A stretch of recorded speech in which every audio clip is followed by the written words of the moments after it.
Good morning, good afternoon. My topic today is tokenization, this cycle, the next. When I do keynotes, the key for me is I don't go deep. If you want to go deep, plenty of time to do one-to-ones. My goal today is really for you to hopefully remember one or two things from my presentation, things that'll help you think about RWA, think about and how you should evaluate the different projects, the different protocols that you're talking to. So let's jump into it. So we were promised we can tokenize everything, but it's taking some time.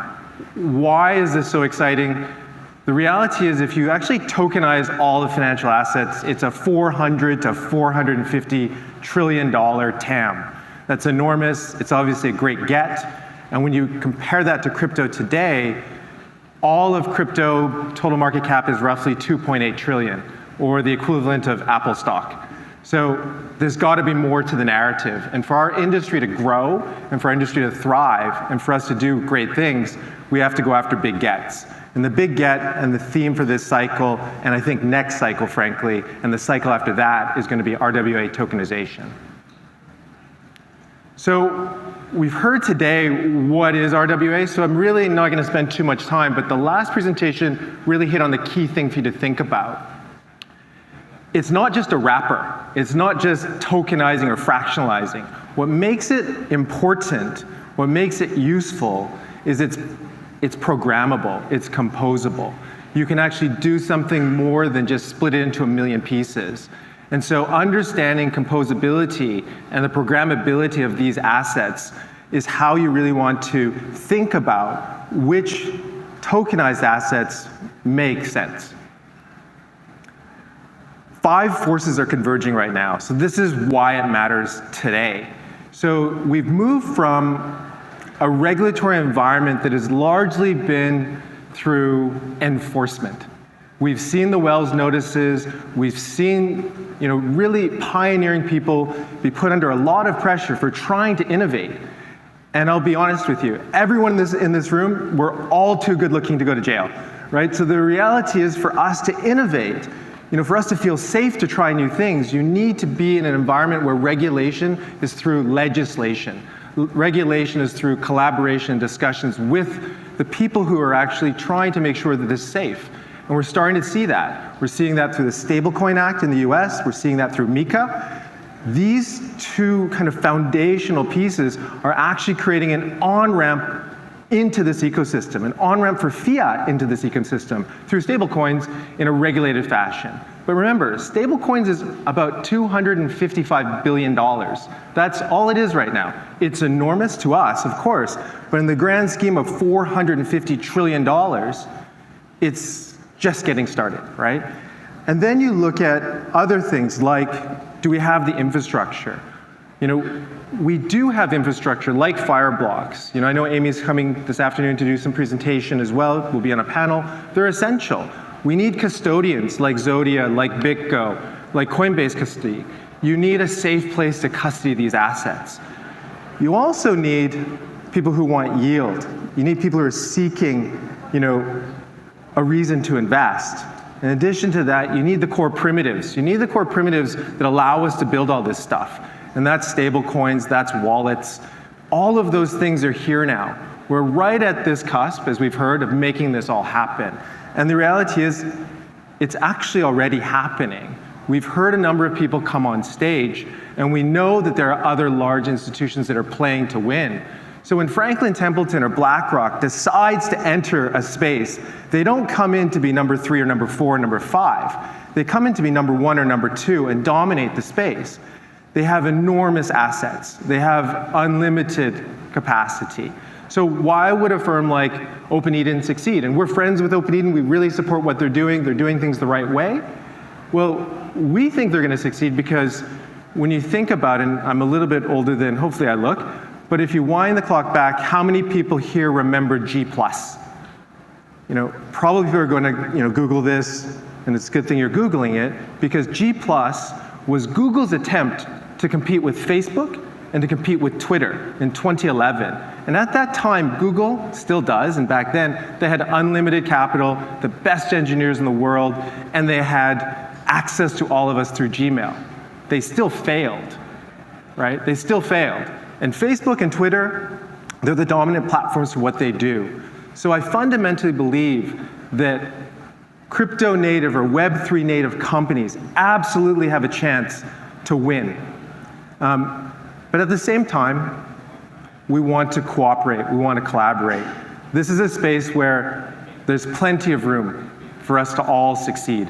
I hope we move back to an attitude of WAGMI, where we're all going to make it, we're all going to make a difference, versus what I've seen in this last cycle, where it's very much a player versus player mentality.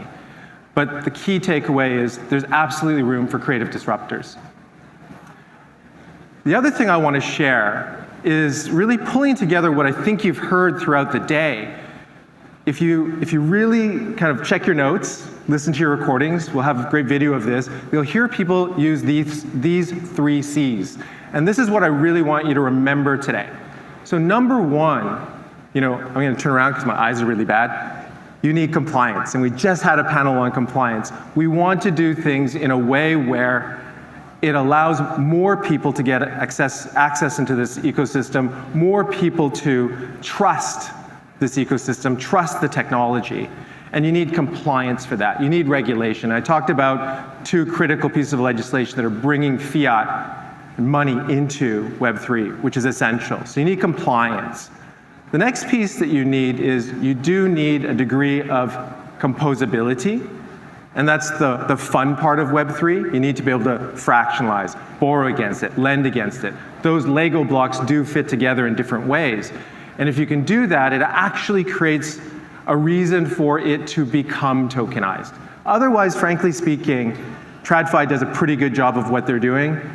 We might wish on the margin it's more accessible, on the margin it's faster, on the margin it's more easy to use.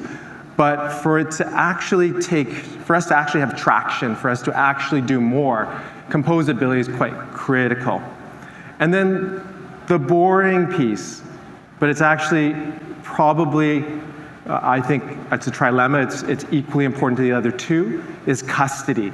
If you can't custody these assets in a safe manner, no one's going to do it, right? And everyone says, hey, I self-custody, Phil. No problem. I go, everyone loves self-custody until you have to call customer service. Who are you calling when you can't get something to work? I love my mom, but she's never going to set up a self-custody wallet. It's just never going to happen. And in order for us to get true adoption, you need proper custodians, and custodians who understand Web3. And fortunately, we have them. BitGo's great, Zodia's great, Coinbase Custody is great. I can tell you a bunch more that are actually pretty good at what they do. And so custody is really essential for us. And actually, spoiler alert, it's already happening, right? There's a lot of companies, everyone in this room believes in this. But as my colleague said earlier, I actually think of this as a liquidity stack. At the top of the liquidity stack is treasuries, that kind of stuff. It's super liquid, super makes sense, relatively straightforward to understand, and relatively straightforward to adopt. People are moving down the liquidity stack now to the equities, the fixed income, obviously very attractive, very large markets. But humbly speaking, I think those are reasonably well served right now, but we still got to try. Still got to try, we still got to work at it, understand it, pay the tuition. Where EMURGO's thinking about it is we are thinking about the bottom of that liquidity stack. I personally believe when you think of the highly illiquids, that's where composability, that's where custody, that's where compliance really will make a difference, and where the yields are. So we think about it that way, but this is already happening, it's an inevitability. And this is what I really want to share today. We have compliance, we have composability, we have custody, we have the willingness in this room to make it happen. We just have to start doing it, right? We actually have to start taking more risk. As we've moved from an environment where it's regulation through enforcement, where there's a lot of fear, I do believe one of the positives you're seeing, not just in the US, but in every market that wants to be innovative, like Thailand, like Dubai, like the UAE, like Singapore, like Hong Kong, they're all encouraging people to try, to be in sandboxes, to take risk, and to make it happen. So it's really incumbent upon us to do that as Web3 natives, because if we don't do it, I guarantee you BlackRock will. I guarantee you JP Morgan will. And they're doing it already, right? And so what the difference is I think we have this native nature, this native understanding of the space. I know I'm out of time, but I will take a sponsor's exemption and just say, look, at the end of the day, as I said, it's inevitable. You just have to figure out where you're going to play. We all can play a different part in this, and I encourage us all to do that. And so I really like to thank, again, On-Chain, our co-sponsors, and everyone for coming. Let's build the future of finance together. Thank you very much.